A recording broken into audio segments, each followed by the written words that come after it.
Cynthia, want to thank Carissa McQuiston for the help she's given on this particular project, which we did for MDOT. And so to review, oh, there we go. Okay. Just a bit of a review. When we did the study on the gateway, and this is an example of a gateway which on the left is just marked with signs that have the background, and on the right you see with the message. I thought that the whole gateway effect that we found in the original study was probably the narrowing of the roadway.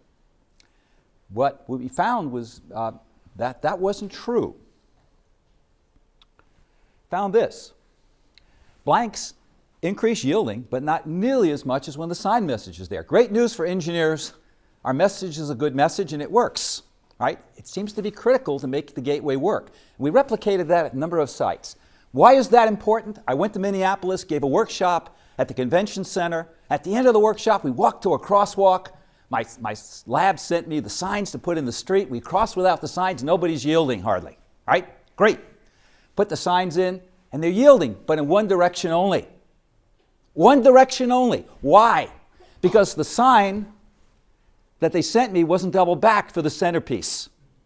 I went out and turned it around. They yielded from the other side mostly. And they were impressed with that. That's because science works. That's why we run studies like this, so we can answer questions like that and know that the center signs need to be double backed. So why do we do this? Is this esoteric? No, it's not esoteric. When you understand why something works and you understand where it will work, that's really a key. And I still don't know perfectly where it'll work. But we're learning more and more every time we do research. And that's why I wanted to review this little piece. It's part of Miles Bennett's dissertation. This is some other work that is going to be presented in a poster today just to show you. Look, the narrowness works. We knew that. Narrowness works. We had data on it. Look, as the sign gets narrower from 18-foot separation to 16 feet between, 14 feet between, 12 feet between, we get higher yielding. But where's the biggest difference? When you put it in. So it's not just about narrowing. There's something else going on. In fact, our observers never found a good way to measure it, but our observers noticed that not only are drivers yielding better, they're slowing down. Not only are they slowing down, but they're looking. The slowing down we can measure. The looking is harder to measure. You try to do that off tapes, but it's sometimes very difficult to get reliable looking measures. Okay. Here's an example of a gateway from Cynthia's neighborhood there, from Ann Arbor. And you can see here that not too high in ADT, 10,000, but yielding went from 40 to 90% when this gateway was put in place. Here's a one-way urban street with a gateway, which is, by the way, we often have mixed elements in these, and I'm going to talk a little bit about that today, not as much. Yielding here went from 3% to 94%, and she thought that was probably the most significant. That is, a lot of people from the community, I think, commented on this one. Here we have a partial gateway in effect because there was some construction. You don't see any on the lane lines, but the partial gateway was somewhat effective. It increased yielding from 40 to 80%. It varies by time of day. But ADT there is about 20,000. Okay, now we had to evaluate permanent. A lot of the research I do is with temporary. I love this kind of within research designs. You collect baseline data for a number of days. Then you go in and put in something, and you collect data on that. You can take it out, collect data again, put it back in. That's replication. That's the method of science, right? And you can do that at a particular site. Now, you do that, I want to compare. So I can do it one way, get the data. Do it another way, counterbalance this, go back and forth, back and forth. And if I can demonstrate that kind of control, it's all about science, it's all about demonstrating experimental control, then I can see what's happening. But that's good. What about more sites? Well, the reason we might want to look at more sites is they can differ in a lot of ways. So we can then vary the sites and then do the same kind of research within each site to find out what's going on. And that's how you do good science. Sometimes we do these big group studies. They don't lend themselves to engineering studies of this sort because you don't want to put up 40 of these things or 30 of these or 20 of these and have 20 control sites because you don't even know if they work in the beginning.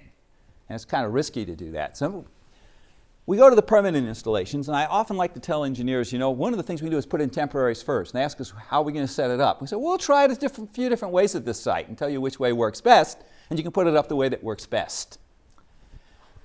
So we're looking at the permanent installations with long-term effects on yielding. We need to know whether they persist over time. I did the rectangular rapid flashing beacon. We looked for 2 years there to find out that those not only persisted, they climbed a little bit. And FHWA needed that evidence to put it into the manual in uniform traffic control devices.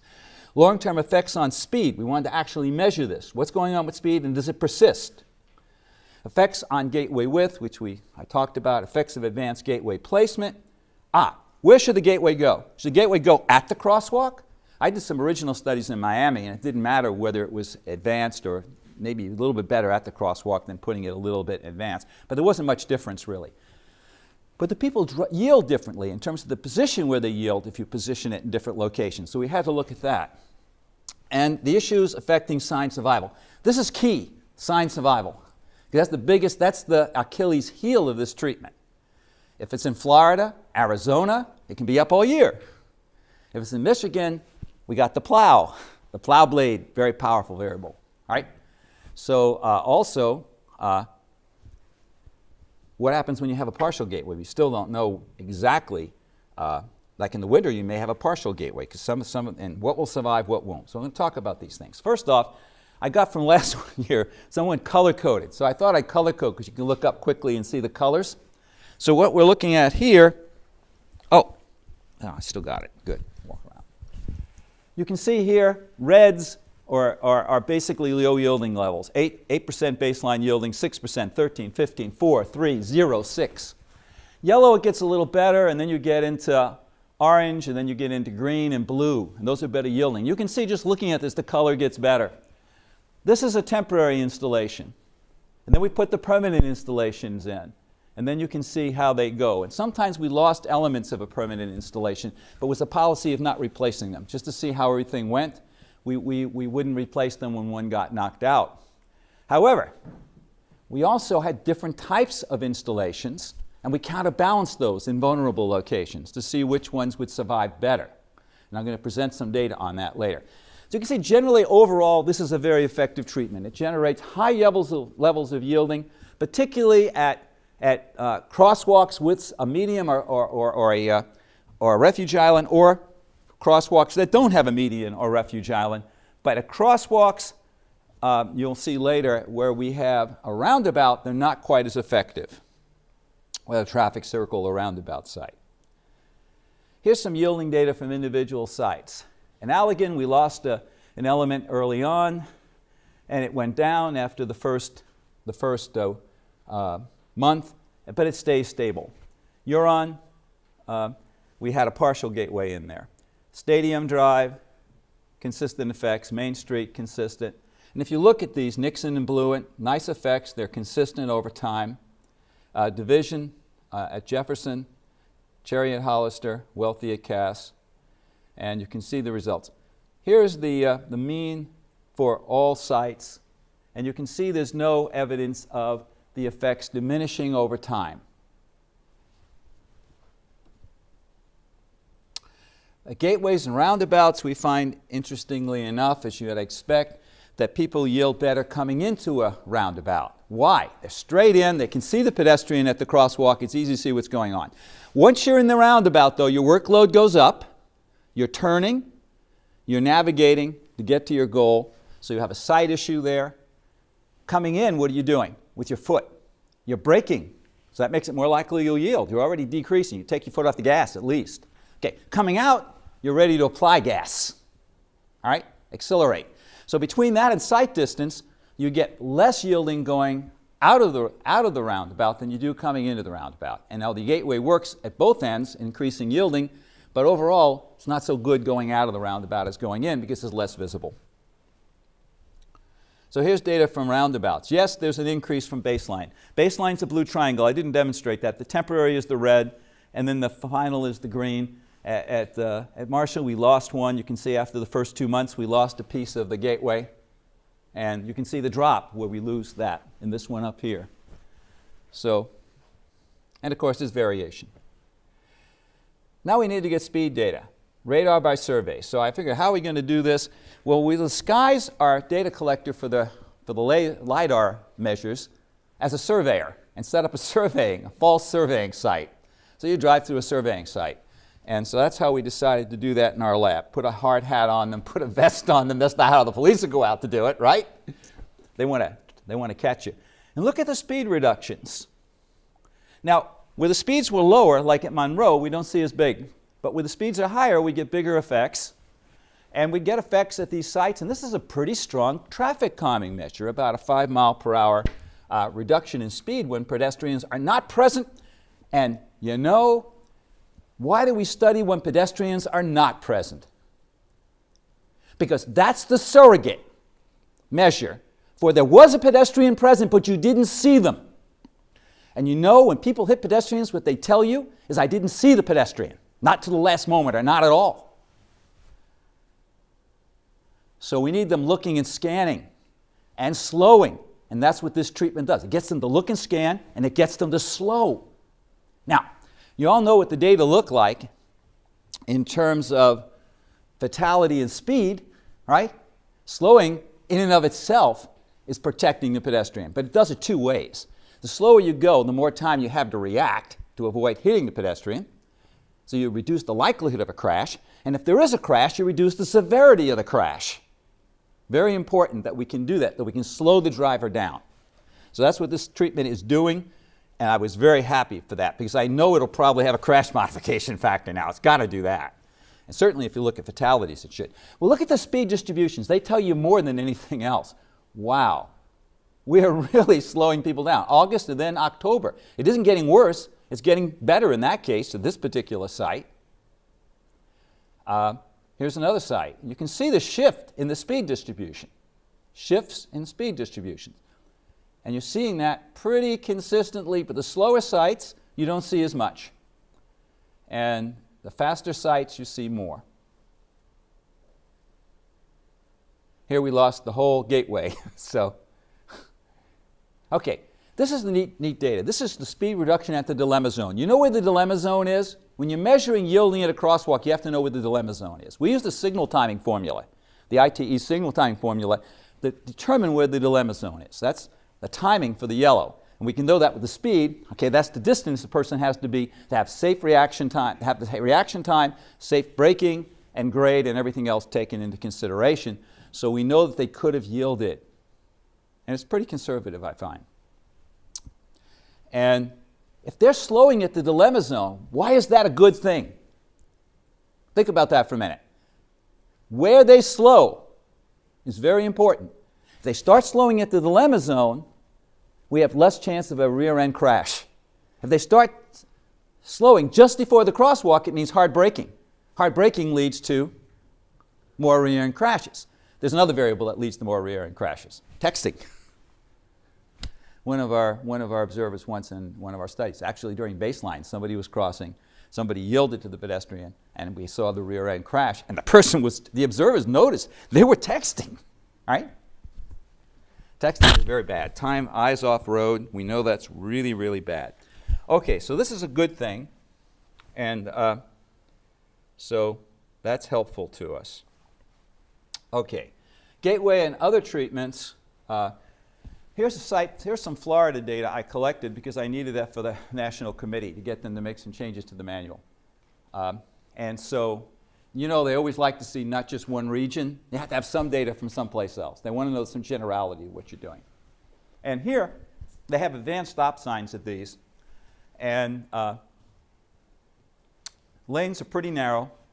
We put in a partial gateway, we got an increase here. Full gateway, we got more. That's something we would know. Here we get, with these lower, these are multi-lanes, by the way. And these have high ADTs, about 20,000 at least. And they have very high 85th percentile speeds in the 40 mile per hour range. We're getting really good results even with the partial gateway here and these two Florida sites. I don't know, it was some of the better results we got for that particular thing. But they also have had history of enforcement in Florida, so that may interact with what we've done. Okay. And also, there was some tendency for them to yield a little further back with the gateway at some of the sites. And so we looked then in Michigan at yielding when we moved it back at various positions. Here you can see data here, baseline, and then the yellow is at 50 feet, 30 feet is the orange X, and then the plain X is at 20 feet, that blue diamond at 10 feet, and that 5 feet is the triangle. And you can see that yielding is pretty similar at all locations. However, look at where they yield. They tend to yield where the gateway is. You put the gateway at 50 feet, they're yielding 50 feet in advance. These are multi-lane roads. When there are multi-lane roads, well, this isn't, but the ones in Florida were, but they also had markings. So we don't know if this will work consistently if there's no advance markings. But if it did, then this is an effective way to reduce multiple threat crashes. You know what that is, right? This is a car stop for me, crossing the road. Of course, it would be backwards. This is a car that stopped for me. And as I walk out past this lane, I get hit by the car passing in this lane here. And if I look, it doesn't help because my reaction time carries me into the path. I have to stop and look here at the edge of the car. Oh, there's a car coming. So that's what I have to do. We never train kids and pedestrians crossing in multi-lanes that they must always stop at the lane line. I train police when they do operations, enforcement operations. You must stop every time at the lane line, even when you have visibility. Otherwise, you won't have a habit of stopping at the lane line. Just a brief stop, look, because that protects you. Okay, that's why advanced stop and yield lines are useful, because they get people to yield further back, and they do have a crash modification factor now associated with them. So does the RFB. This doesn't yet because it's brand new. But I think getting people to stop further back is a good thing. Okay. Benefits: increasing yielding, reducing vehicle speed, drivers yield further from the crosswalk. Maybe we're going to need more data on that. Works on multi-lane roads. Less expensive than the RFB and the pedestrian hybrid beacon. There are downsides, though. One is a survival issue. So we look at sign survival. We have the curb type. That's this one. Curb type base. And this is narrower. It's called a slender bender. And it's narrower than the others. That's a flexible delineator. They're obviously very robust. The TTI study, they took 100 hits at 60 miles an hour. Although, you know, I found some people figured out how to unscrew them. There are always perverse things people do. And the type that pivot type base, whether it's flush or not, are great when they're out of harm's way. Put them in the roadway and they get sheared. That's what we discovered in this study. So I'm going to show you a little bit of data on sign survival. Here we have the flexible lineators. We did lose one actually in one site. It got enough hits that it sort of, in the middle, it bent, became limp. It wasn't totally destroyed or sheared, but it was damaged. One of those was damaged. Flush-mounted signs, we lost almost half of them in vulnerable locations. But the curb-mounted signs, we lost none of them throughout the 2 seasons that, you know, well, we had spring, we got one in late one year, and we got mostly the end of summer and fall. The next year we got spring, summer, and fall. And they survived that. Now this sign doesn't really meet, it turns out. It's not. You're using engineering judgment when you use this because it'll survive. You could use that. But the manual doesn't say you can use one this size. I've got to get that into the manual next, and I will work on that, and I will get regulatory and warning to put that in. I'm on the national committee. And they're very data-driven, so we have to collect data to show that this works as well. But the data we have to date seems to show it works just as well. It doesn't seem to matter which one we use. Now, sign survival, signs on a curb-type base with a flexible rubber connector rather than a pivoting base survive better. The flexible rubber can even deflect to the side. It's not going to be sheared. All right? Use of flexible delineators on a lane line, sometimes that's going to work better than having the sign there. Use a curb-type base on the center line, definitely. Curb-type base may survive on lane line with wider lanes. And obviously, truck traffic's going to drive some of this too, right? That's going to be a variable. Sign placement. Signs can survive if well placed in the gutter pan, but you have drainage issues and other issues there, perhaps in the gutter pan placements. That could be an issue. Can be placed on the curb on the edge of a refuge island, because that's in the roadway. And I got the National Committee to tell me it can be placed also on a curb extension, because that's in the roadway also. You can put it on the curb at the edge of a curb extension. Hey, these are really vulnerable. They can get hit, but they're not so likely to get hit. They'll survive a long time, and you can keep them up during the winter. They can be posted on top of the curb on the right side of the road with curb extension under permission to experiment, but an interim approval is coming soon because I've met with the National Committee and showed them the data, and they say there's an urgency here. We want to allow curb placement when there is no curb extension on the right side of the road. Now, if there's parking, there needs to be a curb extension. If you don't have that, then that's not going to be visible. The parking is going to shield that sign. And if it doesn't seen, it doesn't work. No question about that. And can be placed in advance of the crosswalk. And you know, not only does that maybe get people to yield further back from the crosswalk, but there's no turning movement destruction going on there. When you have turning movements, you get a lot of destruction of signs that are going to be in the path of a turning vehicle. It's cutting it a little bit. And if it's a truck, you know that's going to be a big issue for the trucks, and it is. So I've shown you this already. You can also use flexible delineators to sort of protect the sign. All right, here's the change that I got the last meeting in January. It went out to sponsors before that. It was approved by the whole full committee, and with a recommendation of this quick interim approval, so hopefully FHWA will act soon on that. So that's the changes to the manual. Winter surviving the plow. In Grand Rapids, they kept in 6 signs on the center line, 7 curb top signs, and 2 gutter pan placement signs. Signs with major damage were unusable, but they would likely need to be replaced if struck again. Minor damage still in robust condition and functional, like new, show no scuffs or signs of scuffs or scratching. Look at this. I was amazed at this. I didn't think any would. Center placement. 3 actually turned out really, really good and survived the plow. Here's one with major damage, one with minor damage. Oh, no, one did. One was like new, one was minor damage, one was major damage. One more hit and it's gone, and here's 3 totally destroyed. And we had a mild winter last year, relatively speaking, in terms of the amount of snow. So I would say center placement probably, even the best sign we had, with that curb placement, the rubber, the whole thing, they can be destroyed. Curb top placement, 5 like new, 1 minor damage, 1 with major damage by a turning vehicle, and adjacent to the curb, we only had a couple of those, 1 like new and 1 with minor damage. So the partial gateway can be left up during the winter. You could leave the whole gateway up, but the likelihood of surviving the plow, you're going to have to be replacing some of those signs when the new season comes in. And of course, probably, and we don't know this, even with the partial placement, if snow starts to get from the plow, starts to build up, visibility is going to be an issue. All right, so we got to look at that. I don't know. There's other things for me to look at in the future on this. Anyway, that's basically what we know about it now. We know some other things about types of locations I didn't mention, but the time probably is a limitation. There we go. One of my avocations, flying sailplanes. Okay.